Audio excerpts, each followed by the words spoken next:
Greetings and welcome to Moonshot Radio, where every moment is an opportunity to learn. I'm your host, Nivea Torres, Executive Director of the Kindergarten Readiness Collaborative, also known as KRC. Our vision is that all children in Indian River County will be ready for kindergarten. We proudly partner with the Moonshot Moment, transforming the next generation in Indian River County by having 90% of all children reading on grade level by the 3rd grade. With me today here in the studio is Vicki Soule, Chief Executive Officer of Treasure Coast Community Health. Vicki, welcome. Thank you so much for having me here today. We're very excited to have you, and I should also say that you are the host of a weekly show right here on Planet Vero, Community Conversations. It is wonderful to be back in the studio, although a little disorienting since you're sitting in my normal seat. We traded places today, right, Vicki? We did. But it is so good to be able to be here and tell about some of the things that we do that I can't bring forth on our own Treasure Coast Community Conversations, since that is more outside community oriented. So thank you for this opportunity. Well, thank you for coming. And Vicki, you know that we work with children and their families, and we really partner with Treasure Coast Community Health around a lot of initiatives. So we wanted to hear from you about what pediatric services are available to the community at Treasure Coast Community Health. Well, we have the usual variety, physicals, well baby visits, immunizations, and we have a number of other things. And we can go into those a little bit later, but I want to make sure, in case someone is driving into their driveway or otherwise going to be turning the dial in a little while, I want to talk about vaccinations, and particularly flu vaccinations, because it is coming up to that season. And we are finding that there's still so much misinformation out there about taking care of our children's health while they're very, very small. So I would like to maybe address that in a way or two. Absolutely, Vicki. And why are vaccinations so important? For two reasons. One, it keeps the child healthier, okay? There are many diseases, either bacterial or viral, that children don't have a natural immunity to. So that means that we're not doing our job as parents if we aren't protecting them from the unhealthy things that they're exposed to, whether it's just out to the grocery stores, to grandmas, to private nursery care, or regular daycare. The children are exposed to different things. Even if we kept them at home, we are carriers to things we are immune to, but we bring those germs and viruses into our home. So it's very important from that point of view to keep our own children healthy. But it also keeps our community healthy. Not everyone can get a vaccination. We have adults that have a very poor immune system, and even giving them a vaccination would be detrimental to their health, okay? People that are receiving chemotherapy, for example, okay? We are purposely disarming their immune system to get rid of the cancer. It also kills those healthy immune cells. And so the herd effect, that is, keeping the entire community healthy by reducing the risk for all of us, has to happen at that individual level. Vicki, what a powerful statement about keeping the community healthy. I think traditionally we think of vaccinations and we think of babies and children, but you're indicating that there are adults that probably need this and they can't. So your child is exposed because of the environment and the proximity and the contact that they're with these folks. Absolutely. So we need to teach our children how to reduce their risk, because it's not just theirs. It's the risk of everyone else that they may be around. Teaching them when they sneeze to sneeze into their elbow, because a sneeze can carry 30 feet or more, okay? Those droplets expose other people. Not sharing things, whether it's, God forbid, a tissue, which just gives me the willies, but they share drinks. They don't even think about things like that. They'll sneeze and, it's downward aimed on their pen and pencil, and then someone picks that up. So those kinds of things, it's sort of like the head lice lecture, only just specifically to how to control that environment for them. And, the kids don't think much about it if you just remind them. It's like a please and a thank you. This is what we do. Okay. The other thing, obviously, is that we need to protect them through vaccinations. And I know that there are some people who don't believe in that, and I will address that. But the reality is that from the time that children are 2+ this year, we can give them a flu mist. So we don't have to debate, does my child get another poke? No, you're not going to be the mean mom and dad. Just take them in. It would be wonderful if we could do it before 2 years of age, but the flu mist actually goes up into their nose and they have to breathe. And little children, 6-month-old children, can't sniff, okay? So the only way to do a flu vaccination for them is with a shot. But the good news is they don't remember it as they get older, okay? And we've protected them to get older. Last year, there were 80 children in Florida who died of complications from the flu. 80 children. That's 2 classrooms of children that we could have saved, okay? Now, not everybody that gets a vaccination is automatically saved, but, the first shot gets you about a 95% protection for the community. And so we recommend boosters as well the very first year that they get immunized for the flu. Wait about a month, and then let us do the second one. And that's standard of care now, okay? The viruses are always changing. So just because they had it last year doesn't mean that they shouldn't have it again. And no, we don't have to wait a whole year to do so. If we didn't get to immunize your child with the flu until February of last year, of 18, that's okay. The flu vaccines are being sent out as we speak to the various pediatricians and centers. And so it's okay to make an appointment now. Protect your children. We've already seen flu A and flu B at some of our centers. Vicki, that's certainly a concerning number that 80 children died last year because of the flu.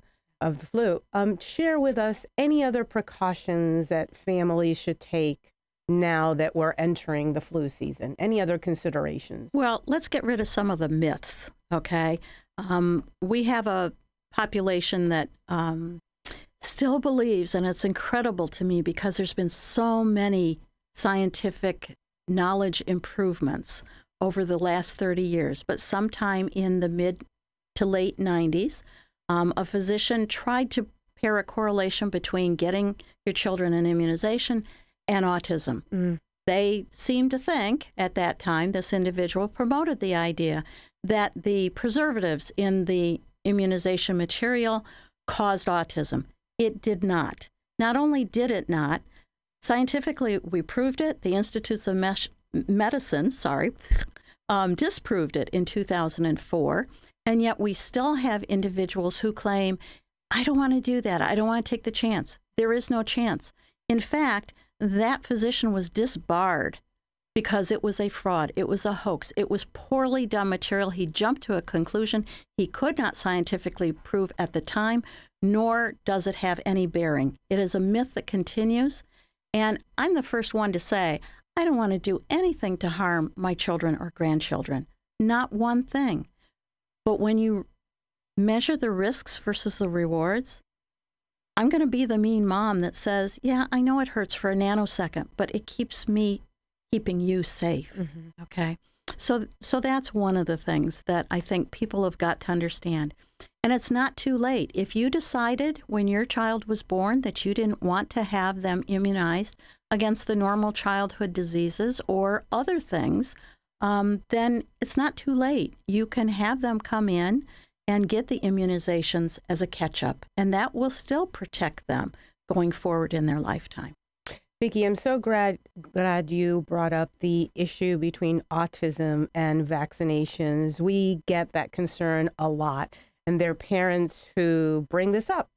It's a myth. Let's dispel it. I'm so glad that you're here sharing this important information, because there are folks who say, well, what about natural healing and breastfeeding my child? Shouldn't that be enough? Shouldn't that be sufficient? Well, natural immunity through breastfeeding is a wonderful thing, but it's not everything, okay? It's based on the mom's immune system and what she's been exposed to. And I guarantee you there are a number of things that none of us want to be exposed to, okay? We get a tetanus shot. We get pertussis or whooping cough. How many of us have had whooping cough? Okay, not too many. Maybe we had measles, mumps, chickenpox as a child, although those are also waning. But again, your body reacts to what it's been most recently exposed to, and over time, those titers, those levels of immunity decrease because your immune system is busy fighting off more recent things.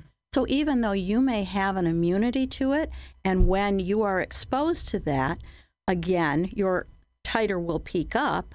Just because you had a baby doesn't mean that you've suddenly got all of these titers active enough to give your baby full protection. So there's two things wrong with the breastfeeding is enough. One, it doesn't protect you against everything, and even the things it's protecting your baby from are not necessarily at the level it needs to be. Remember, their immune system is just starting up too, which is why we seem like we're giving more and more immunizations as the year goes by, and that in fact is true. But it's, again, for two different reasons. One is the more you stimulate the immune system, the more the ready response will be there when it comes across that germ or virus, okay? Hence, instead of giving one, like we used to some years ago, for a particular thing, we may now, because of scientific studies, in terms of optimization for each individual, or the best amount that we can give to protect them over the course of some years, if not a lifetime, that booster effect has to be done. Okay. There's lots of things I could talk about, yes. but those are some of the most important things. Vicki, you're sharing a lot of important information. We're going to take a quick break, and we will be right back. Okay. At the Kindergarten Readiness Collaborative, our vision is for every parent, regardless of income or zip code, to have the knowledge and tools they need to raise healthy children that are prepared for kindergarten. Our mission is to support our partners in developing a high-quality early childhood system that is family-centered. Our outreach and parent engagement specialists connect with families and build trusted relationships. KRC has chosen Fellsmere and Gifford as our two focus areas in Indian River County. Our Fellsmere office is located downtown in the City Annex, and our new Gifford office is located within Victory Park Apartments. Our administrative offices are now located adjacent to Healthy Start and Treasure Coast Community Health in Vero Beach. The Kindergarten Readiness Collaborative, developing a high-quality early childhood system for all children in Indian River County. 160 years, PNC has been committed to providing their clients with great service and powerful financial expertise to help them meet their financial goals. The PNC Foundation, which receives its principal funding from the PNC Financial Services Group, actively supports organizations that provide services for the benefit of communities in which it has significant presence. The foundation focuses its philanthropic mission on early childhood education and community and economic development, which includes arts and culture. Through Grow Up Great, its signature cause that began in 2004, PNC has created a bilingual $350 million multi-year initiative to help prepare children from birth to age 5 for success in school and life.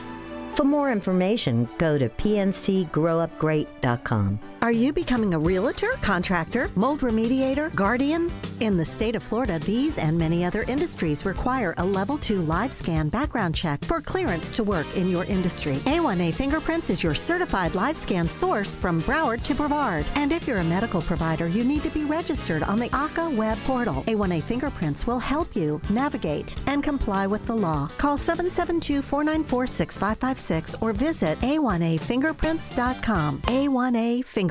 You can trust Sandpiper Pest Control, serving Indian River, St. Lucie, and Brevard. Certified by the state of Florida to treat homes, lawns, and termites. Fully licensed and insured. Priced right, effective, and friendly. Hi, this is Joel, the owner of Sandpiper Pest Control. Sandpiper can solve your pest issues. No contracts to sign, just results. Call for a free estimate, 772-589-0204. Sandpiper Pest Control, a member of the iTex trading community. Your iTex dollars are welcome. We're back to Moonshot Radio, where every moment is an opportunity to learn. I'm your host, Nivea Torres, Executive Director of the Kindergarten Readiness Collaborative. And joining me today in the studio is Vicki Soule, Chief Executive Officer of Treasure Coast Community Health. Vicki, we're learning so much from you about immunizations and getting ready for the flu season. Right before the break, you mentioned whooping cough, measles, and polio. And some folks think about that as diseases that were part of the old days. Are those still prevalent? Well, the reality is that many of these viruses have reservoirs in animals. And so it's a constant vigilance, particularly birds. It's a constant vigilance to ensure that we continue to protect against them until the CDC, the Center for Disease Control, says we're all right. And in actual fact, in 2009, they listed the information that measles had been eradicated in the United States. And that's not just a sense. It's based on number of reported cases, and they have to go down to 0 cases reported for a number of months to years, okay? Unfortunately, the whole world is not on that same cycle, and measles are back.